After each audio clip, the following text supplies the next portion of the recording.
नमस्कार, जय भीम. बहुजन सौरभ यूट्यूब चॅनलमध्ये सर्वांचं स्वागत.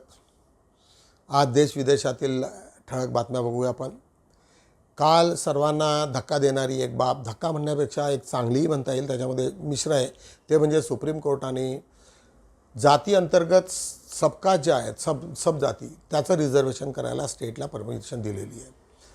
अनेक दिवसाचं ते 5 जजमेंटचं जे हे होतं, आता 7 बेंचचं जजमेंट आलेलं आहे. आणि त्याच्यावरती असं होतं की रिझर्वेशन विदिन रिझर्वेशन, म्हणजे असं की जसं आता इथे महाराष्ट्राची हे जर विचार केला आपण, तर त्यात जास्तीत जास्त शेड्यूल कास्टच्या जागा बुद्धिस्ट लोकांनी घेतलेल्या आहेत. परंतु तिथे अनेक शेड्यूल कास्ट लोक आहेत, स्वीपर्स कम्युनिटी आहेत, अनेक छोट्या छोट्या जाती आहेत, त्यांचा मात्र उद्धार झालेला नाही. त्या अर्थानं त्यांनाही कुठेतरी आपण सपोर्ट केला पाहिजे. त्याच्यामुळे आपण सब कास्ट म्हणजे कास्टमध्ये कास्ट ह्या आल्या पाहिजे असा निर्णय त्यांनी दिलेला आहे. हा आधी त्याचा तसा निर्णय नव्हता, चुकी तो असा होता की जी कास्ट राहील त्या कास्ट ऑलरेडी आयडेंटिफाईड आहेत, त्याच्यात सर्वांनी कॉम्पीट करावं. परंतु कास्ट विदिन अ कास्ट हा कन्सेप्ट आला. पुन्हा भूषण गवई यांनी सांगितलेलं आहे की इवन क्रिमी लेअरही आता शेड्यूल कास्ट शेड्यूल ट्राईब्सला लावायला पाहिजे. त्याच्याकरता लावायला पाहिजे की एका पर्टिक्युलर वर्गातले लोक शिकले, नोकऱ्या केल्या, पहिलं जनरेशन सुधारलं आणि नेक्स्ट जनरेशनमध्ये तेच बेनिफिट घेतात, ते बरोबर नाही. रिझर्वेशनचा पर्पजच होता की ज्या ज्या लोकांना सुखसोयी कधी मिळालेला नाही त्या लोकांचा उद्धार झाला पाहिजे. आता असं झालेलं आहे की बुद्धिस्टमध्ये कोणत्या मुहाराममध्ये म्हणा की तिकडे चांबार कम्युनिटीमध्ये फक्त त्याच कम्युनिटीवरती वाढत आहेत, बाकीचे लोक नाही वाढत. त्याच्यामुळे आजचा हा जजमेंट अत्यंत मिश्र आहे. मी तुम्हाला थोडंसं माझा त्याच्याबद्दल बरा अभ्यास आहे, कारण मी वकिलीमध्ये काम करत असतो. वकिलीच्या पेशात तर आहेच, परंतु मी इन्कम टॅक्सच्या बरेचशा 30-40 केसेस माझ्याकडे होत्या. हायकोर्ट बरेच मॅटर मी अटेंड केलेले आहे, सुप्रीम कोर्टात माहिती आहे.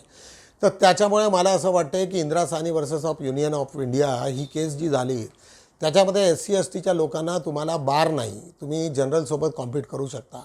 इव्हन आता क्रिमी लेअरमध्ये जे लोक आहेत त्या लोकांनी सरळ बाहेरून जनरलमध्ये कॉम्पीट करावं.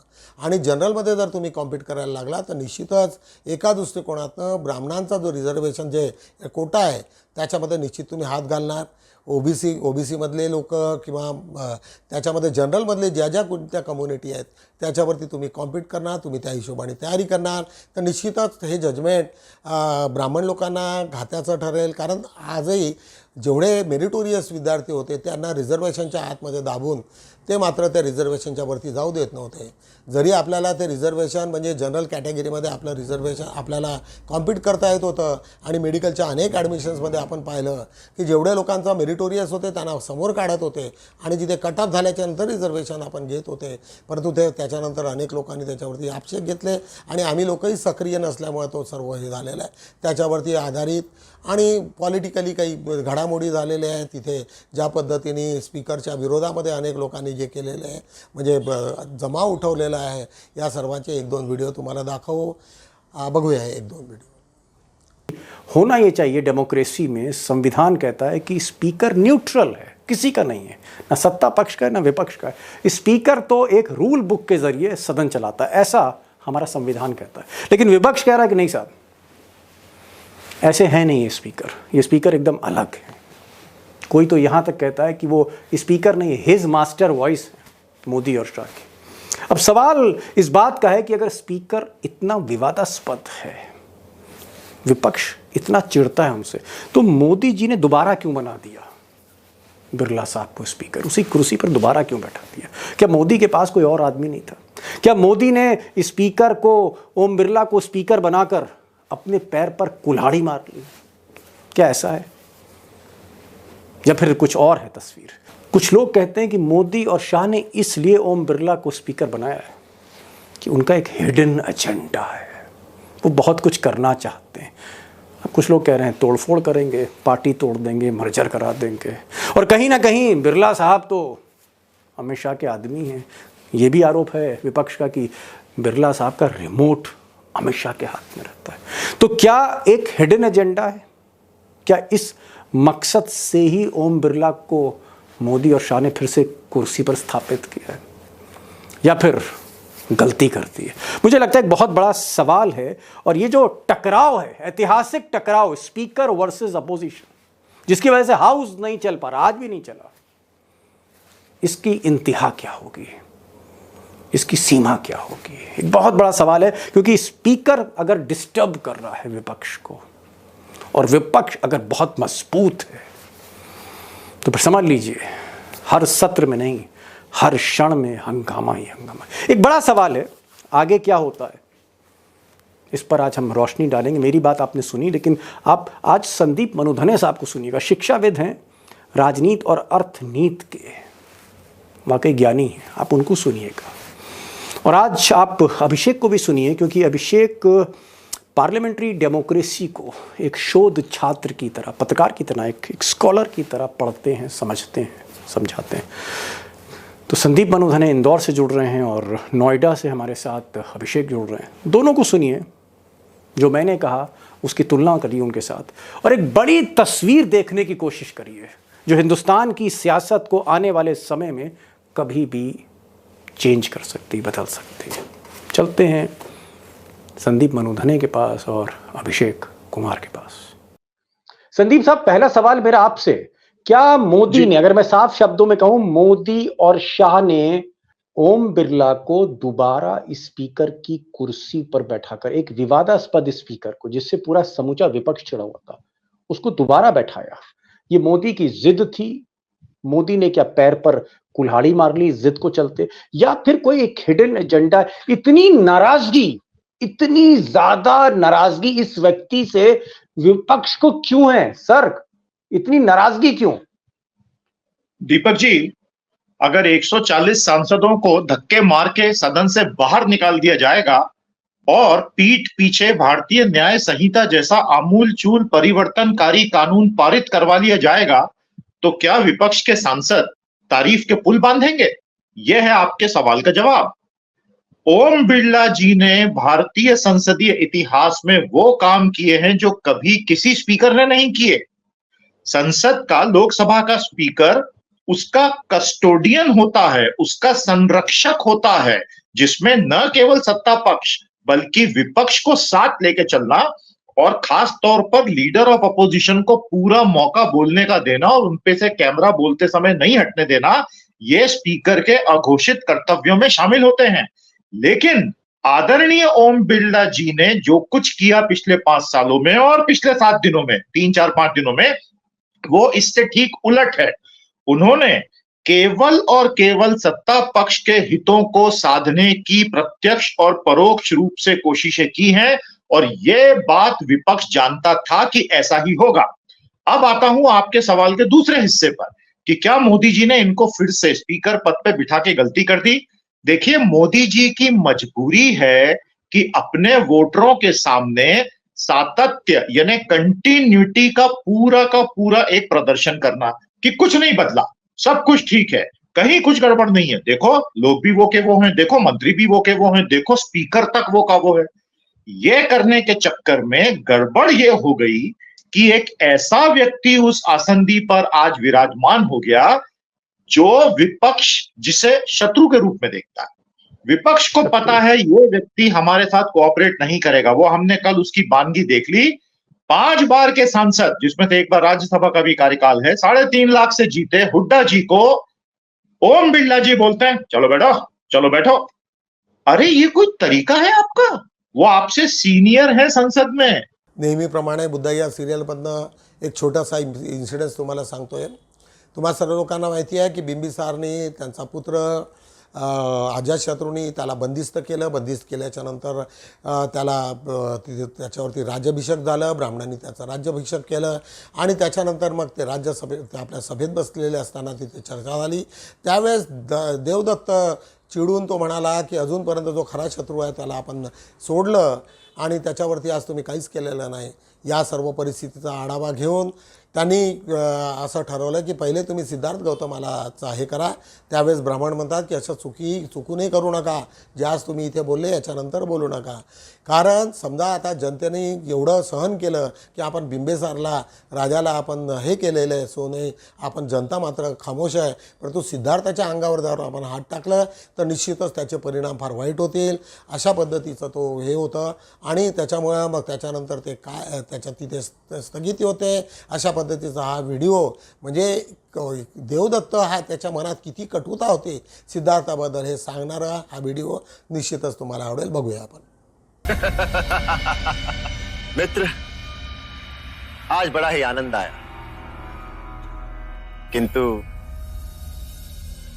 किंतु एक बात है जो बार बार खटक रही है.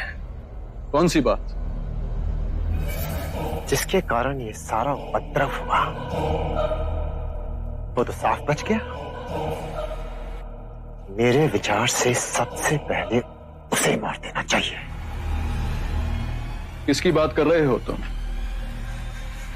सिद्धार्थ की. मित्र, तुम्हें यह कष्ट कभी ना देता, किंतु जब जब मैंने उसे मारना चाहा तब हर बार उसके भाग्य ने उसे मुझसे बचा लिया. वो मेरे ही कारण तो संन्यास की राह पे चल पड़ा है. कुमार देवदत्त, ये बात आपने हमारे सामने कह दी, परंतु ये बात बाहर मत कीजिएगा. बुद्ध की हत्या का षड्यंत्र भी किया तो समूचे मगध में हम सबको विरोध का सामना करना पड़ सकता है. हाँ महाराज, कुलगुरु सत्य कह रहे हैं. आपने महाराज बिंबिसार को कारागृह में डाल दिया. प्रजा फिर भी शांत है, परंतु कब तक? हमें यह नहीं भूलना चाहिए, महाराज बिंबिसार के विश्वसनीय अब भी हमारे चारों ओर. आपके अभिषेक के विरुद्ध जितनों ने खुलकर विरोध किया उन्हें तो हमने कालकोठरी में डाल दिया. और जो बच गए वो केवल एक अवसर की ताक में होंगे, और यदि वो किसी समय संगठित हो गए तो ढूंढ ढूंढ के मारिए उन्हें महाराज, ढूंढ ढूंढ के. क्योंकि यदि कल आप युद्ध पे गए और वापस लौटने पर मगध के किले के द्वार आपके लिए ही बंद कर दिए गए और महाराज बिंबिसार स्वयं मगध के सिंहासन पर विराजमान हो गए तो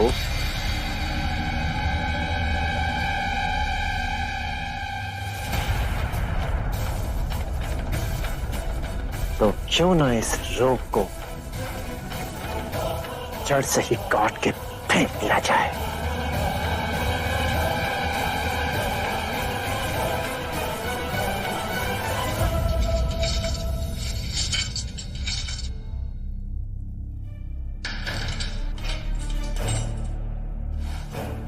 महाराज, महाराज,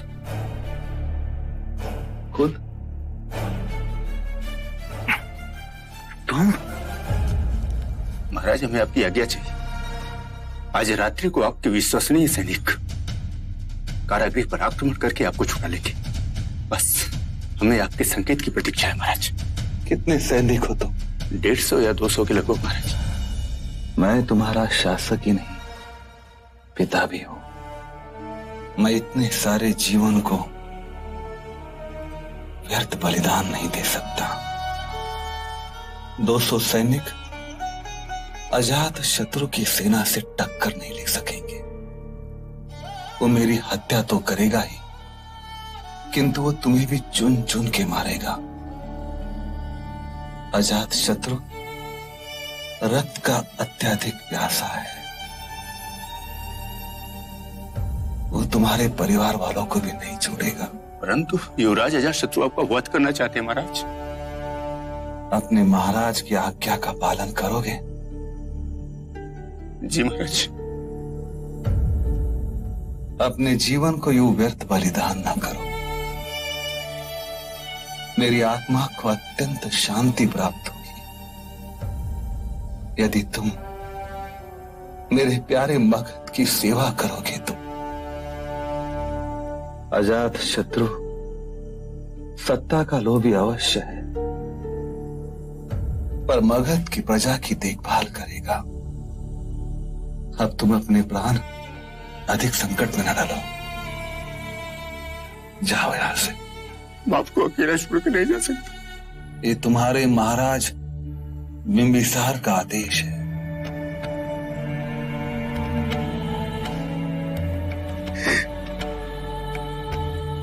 कुल तुम मुझे अपनी कटार दोगे? जी महाराज, आत्मरक्षा के लिए इतनी सी कटार उपयुक्त नहीं। आत्मरक्षा हेतु नहीं,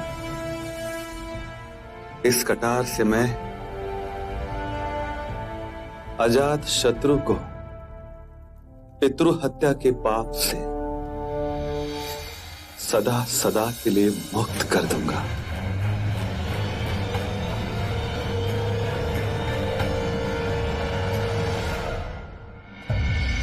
मां,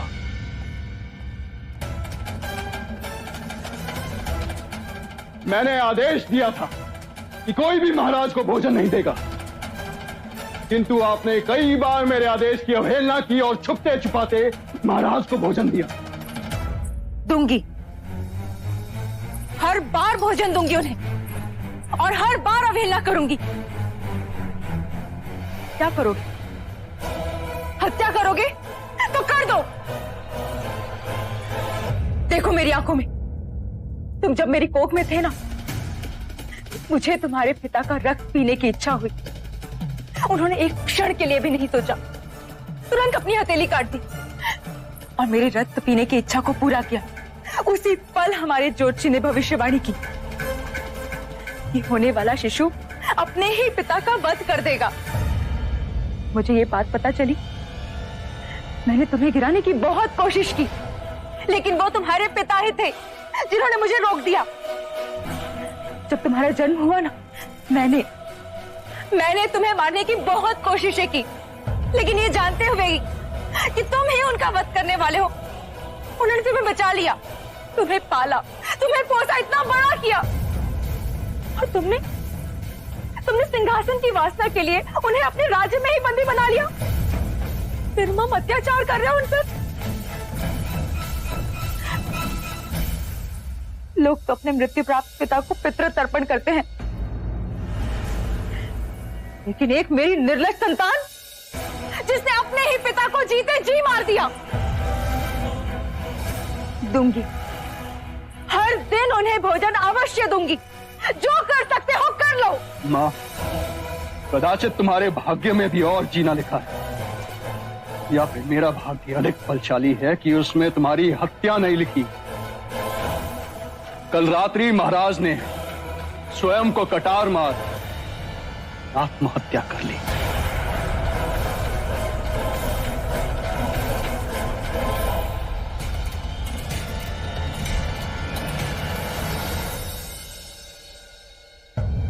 दैनिक बहुजन सौरभच्या पेपरचा आपण आढावा घेऊया। लोकसभेत रेल्वे मंत्र्यांचा संताप अनावर, त्यांना अनेक प्रश्न विचारले की हे सातत्यानं जे रेल्वे ॲक्सिडेंट्स होत आहे त्याच्यावरती तुमचं काय नियंत्रण आहे। याच्यावरती ते एकदम चिडले की छोटे मोठे ॲक्सिडेंट झाले त्याचा तुम्ही माहोल करताय आणि अशामुळे हे बरोबर नाही, आणि संताप त्यांनी व्यक्त केला। अत्यंत दुर्भाग्य बाब आहे। एक त्याच्या शेजारी नव्या संसद भवनात पाणी गळती, आता जे नवीन संसद भवन मिळालं आहे 1200 कोटी देऊन केलेलं आहे, आणि दोनही कॉन्ट्रॅक्टर ते गुजराती होते, आणि तिथे एवढी मोठी एक बादली दाखवलेली आहे निळ्या रंगाची, आणि त्याच्यामध्ये पाणी टपकताना दिसतंय। आणि हे सर्वच्या सर्व पाहून मोठ्या प्रमाणामध्ये आलोचना करण्यात आलेली आहे की मोदी स्वतः तिथे आपलं हे घालून, हेल्मेट घालून आतमध्ये सर्व निरीक्षण करत होते, आणि ते सर्व निरीक्षण करत असताना हे एवढं असं कसं झालं की तिथे पाणी गळत आहे। आज इव्हन साध्या जरी छोटंसं आपल्या घरात लहानसं स्लॅब जरी केलं तरी पाणी गळत नाही, पण एवढ्या मोठ्या संसद भवनमधनं पाणी गळणं ही खरं दुर्भाग्याची गोष्ट आहे। त्याच्याच बाजूला केरळमधील वायनाड भूस्खलन दुर्घटनेतील मृतांची संख्या 256। तुम्हाला माहिती आहे की तिथलं लँडस्लायडिंग होत आहे, आणि त्या लँडस्लायडिंगमध्ये मोठ्या प्रमाणामध्ये लोकांची कॅज्युअल्टी झालेली आहे। 256 लोक मेले, अनेक लोक जखमी आहेत। मालीवाल मारहाण प्रकरणात न्यायालयाने विभव कुमारांना खडसावले, नवी दिल्लीची बाब आहे। मनोज जरांगे अश्रू अनावर काल तुम्हाला माहिती आहे की मनोज जरांगे हे मराठ्यांच्या आरक्षणाच्या बाबतीत अत्यंत त्यांची तीव्र भूमिका राहिलेली आहे आणि ते बोलता बोलता रडायला लागले. इस्माईल यासियेच्या सत्तेनंतर इराणमध्ये इस्रायलवर हल्ला करण्याचे आदेश. आत्तामध्ये तुम्हाला माहिती आहे की तिथल्या अध्यक्षाचं तिथे मर्डर झाला आणि त्याच्यानंतर इस्माईल हनी त्याच्यात मृत्यू झाले आणि त्याच्यानंतर तिथली राजकीय परिस्थिती अत्यंत बिकट झालेली आहे. ऑलिम्पिकमधील 58 वर्षीय तरुण खेळाडू जिऑंग झेन यांची जी कामगिरी आहे ती आम्ही त्याच्यामध्ये आजची बातमी दिलेली आहे. दिल्लीतल्या दुर्घटनेची जयपूरमध्ये पुनरावृत्ती. ज्या प्रमाणात अंडरग्राऊंड याच्यामध्ये खालच्या बेसमेंटमधला मोठ्या प्रमाणामध्ये वर्ग भरतात, त्याचप्रमाणे जयपूरमध्ये सुद्धा IASचे कोचिंग क्लासेस सुरू असतात. तिथेही असाच एक प्रकार झालेला आहे. सर्वोच्च न्यायालयाचा निकाल. जातीमध्ये भेदभाव निर्माण करणारा अनुसूचित जाती हा जाती जमातीचा समूह नसून तो एक वर्ग आहे असं काही लोकांचं म्हणणं आहे. सुप्रीम कोर्टाने निर्णय दिला की SC ST आरक्षणसुद्धा क्रीमी लेअर लागू झाली पाहिजे. न्यायमूर्ती से गवई याच्यावरती सांगितलेलं आहे. परंतु ज्या अर्थी सर्व सुप्रीम कोर्टाच्या 7 बेंचनी हे निष्कर्षात आले की याच्यातला काहीच लोक त्याच्यामधला उपयोग घेतात, अशा पद्धतीचं आता जे पूर्ण जजमेंट आलं की त्याच्यामध्ये नियमितपणे आम्ही त्याच्यावरती एक वर्कशॉप घेऊ आणि लोकांना सांगू की याच्यामधनं काय तोटे आणि काय फायदे होतील. तुम्हा लोकांच्या जर मनात असतील तर त्यांनी बहुजन सौरभमध्ये शेअर करा. आज पुन्हा जाहीर निमंत्रण. दैनिक बहुजन सौरभच्या परिवारातील परिवर्तन विचार मंचाचे आज व्याख्यान आहे 3 वाजता दैनिक बहुजन सौरभच्या ऑफिसमध्ये. विषय असा आहे अनिल वैद्य यांचं अनेक मार्गदर्शन होणार आहे बहुजन सौरभला. आज त्याच्याच आज पान 2 वरती बघूया. विचार असे मांडा की तुमच्या विचारावर कोणीतरी विचार केला पाहिजे. काहीतरी बोलायचं म्हणून बोलू नका. हा विचार असे मांडा की लोकांनी विचार केला पाहिजे की ह्यांच्या मागचं काय भूमिका असेल, ह्यांचं म्हणणं काय. पॅगॉन्स लोकवरील चीनचा पूल भारताकडे धोका. ज्या पद्धतीने आता चीननी जो पॅगॉन्सचा एक मोठा पूल बांधला त्याच्यामुळे निश्चितच भारताला त्याचा परिणाम होईल अशा पद्धतीचा हा लेख आहे.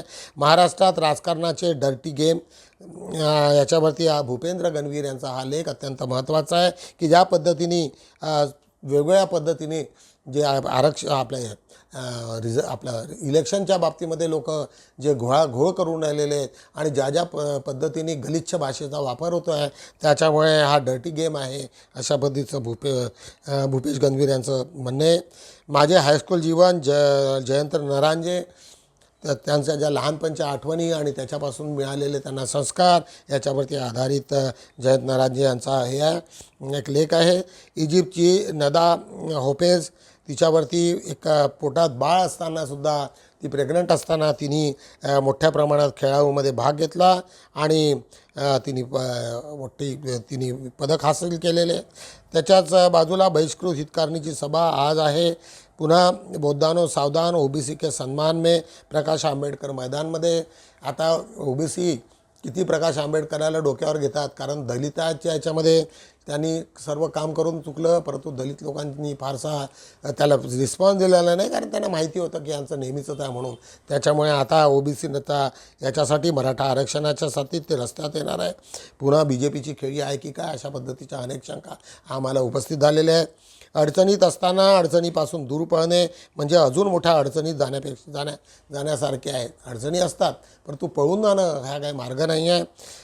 धनदांडक्यांची निर्धनाने सत्ता स्पर्धा म्हणजे नगाडखाने में तोप की आवाज अशासारखं लेख आहे. डॉक्टर विनायक तुपकर तुमराम एक अत्यंत प्रभावशील लिहत असतात आणि त्यांचा हा लेख आज अत्यंत महत्त्वाचा आहे आणि त्याच्यावरती सर्व वाचनीय आहे. सर्वांनी वाचावा असं मी आवाहन करतो. त्याच्याच खाली आर्टिफिशियल इंटेलिजन्सवरती आमचे मित्र सातत्यानं लिहित असतात. आज क्रमशः आहे. आजचा भाग 2 आहे आणि वाचनीय आहे. तुम्हा सर्व लोकांना जे यंग लोक जे असतील तर त्यांना आर्टिफिशियल इंटेलिजन्सची माहिती असणं फार अत्यंत गरजेचं आहे आणि त्याचा भविष्यात काय काय उपयोग होईल अशा पद्धतीची आज आमचा लेख आहे. डॉक्टर बाबासाहेब आंबेडकरांचा समूह विचार दैनिक बहुजन सौरभनी आज त्यांच्याबद्दल अनेक वेगवेगळ्या पैलूबद्दल आज लिहिलेलं आहे. आज तुम्हाला वाचनीय आहे. भाजपाच्या मनुवादी वृत्तीला काँग्रेसकडून निषेध. ज्या पद्धतीने वेगवेगळ्या ठिकाणी त्यांनी ज्या हल्ला केलेला आहे त्याच्यावरती मनुवादी विचार हा किती प्रबळ आहेत याच्यावरती काँग्रेसने मोठी हल्ला केलेला आहे. धम्मसंगोष्ठीच्या 301व्या सभेत वर्षावास का व कोणासाठी याच्यावरती प्रबोधन करण्यात आलेलं आहे. कर्मवीर दुर्गादास रक्षस स्मृती सेवाव्रती पुरस्कार उद्या त्यांच्यावरती मोठा एक कार्यक्रम नागपूर इथे अरेंज केलेला आहे. तुम्हा सर्व लोकांना ज्यांना शक्य असेल तर त्यांनी यावं. मूव्हमेंट 21 तर्फे पर्यावरण मित्रता, पर्यावरणाला वाचवणं हा सर्वांचं काम आहे. आम्हा तुम्हा सर्व लोकांचं. रेशन दुकानदार सेल यांच्या हस्ते वृक्षारोपण. स्त्रियांच्या अंधश्रद्धाचे कामगार मंडळाने केले निर्मूलन. साहित्यरत्न लोकशाहीर अण्णाभाऊ साठे यांना विविध संघटनांचे अभिवादन. कालच त्यांच्या जयंतीचा कार्यक्रम झाला. बार्टीकडनं देण्यात आलेले त्यांना. त्याच्यानंतर BRSPनी त्यांचं अभिवादन केलं. महावितरणातर्फे झालेलं आहे. आक्रमण युवक संघटनातर्फे करण्यात आलं आहे. कास्ट ट्राईबच्याही माध्यमातून ते करण्यात आलेलं आहे. अशा रीतीने आज आम्ही दैनिक बहुजन स्वरूपच्या 4ही पानाचा आढावा घेतलेला आहे. निश्चितच तुम्हाला मला एकच सांगायचं वाटते की आता जे आरक्षणाच्या बाबतीमधलं हा जो बिल आहे आलं म्हणजे सुप्रीम कोर्टाचं 7 बेंचचं जजमेंट आहे ते निश्चितच कॉन्स्टिट्युशनल बेंचचं जजमेंट आहे. त्याचा इम्पॅक्ट काय होईल याच्यावरती जर तुमच्याकडे कोणाची काही असतील काही माहिती असेल तर तुम्ही मला शेअर करा जेणेकरून उद्याच्या परवाच्या व्हिडिओमध्ये ते दिलं पाहिजे. कारण आपल्या लोकांना आपण सातत्यानं जागृत करणं हे आमचं कर्तव्य आहे. अशा रीतीने आम्ही दैनिक बहुजन स्वरूपचा आज आढावा घेतलेला आहे. भेटूया आपण उद्या. तोपर्यंत जय भीम.